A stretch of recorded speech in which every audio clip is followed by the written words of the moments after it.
Bonjour et bienvenue sur Supline TV, la chaîne du lean, du savoir et du fun.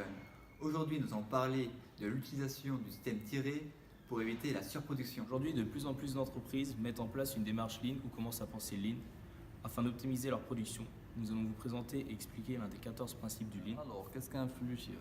Le flux tiré est un moyen d'organisation de production permettant de limiter au minimum le stock. En effet, cette méthode s'appuie sur la production ainsi que les contraintes qui sont liées à ce processus. Le client est au centre de ce système où il va déclencher la mise en fabrication du produit par le biais de la demande.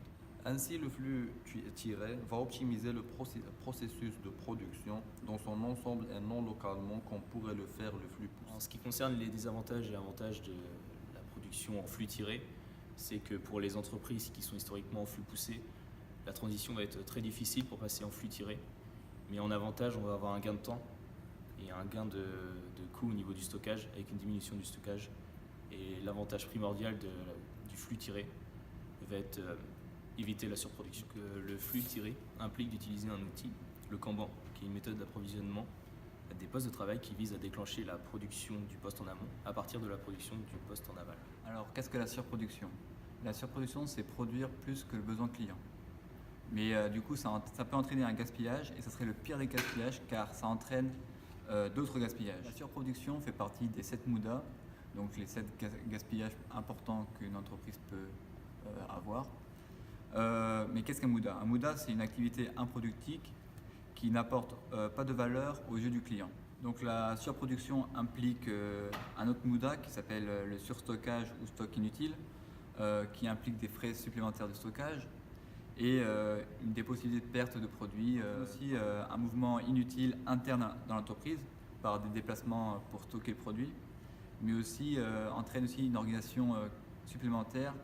Et par exemple, une entreprise de construction automobile utilise le flux tiré. Pourquoi? Car un constructeur n'a pas de stock de voitures dans ses usines.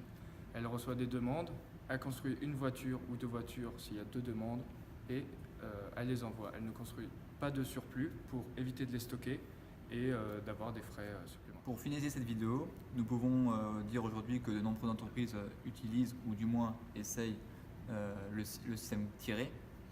Mais ces entreprises gardent toujours un stock de sécurité ou intermédiaire afin de combler le risque d'incertitude dû à la demande massive ou de problèmes de production.